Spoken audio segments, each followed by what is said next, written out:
நம்முடைய இந்து மதத்துல வள்ளிய நம்ம வீட்டுல இருக்கிறது ஒரு லட்சுமி கடாட்சமாகவும் நல்ல சகுனமாகவும் தான் நம்ம பாக்குறோம். நம்முடைய காஞ்சிபுரம் வரதராஜ பெருமாள் கோயில்லையும் தங்க பல்லி வெள்ளி பல்லிய நாம தொட்டு வணங்கி இருக்கிறோம். என்னடா மேடம் பல்லிய பத்தி சொல்லிட்டே இருக்கேன்னு பாக்குறீங்களா?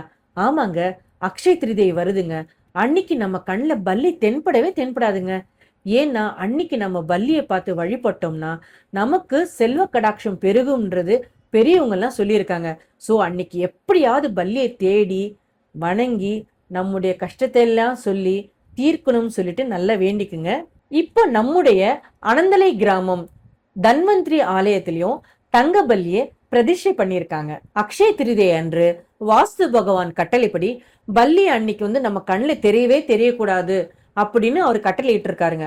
அதனால அதை நம்ம வீட்டுல எங்காவது போய் ஒளிஞ்சுக்கோங்க. இந்த மாதிரி பக்தி சார்ந்த அப்டேட்ஸுக்கு நம்முடைய ட்ரெண்டிங் மருமகள் இன்ஸ்டாகிராம் ஐடியை ஃபாலோ பண்ணுங்க. இந்த தகவலை மறக்காம உங்க ஃப்ரெண்ட்ஸ் அண்ட் ஃபேமிலிக்கும் ஷேர் பண்ணுங்க.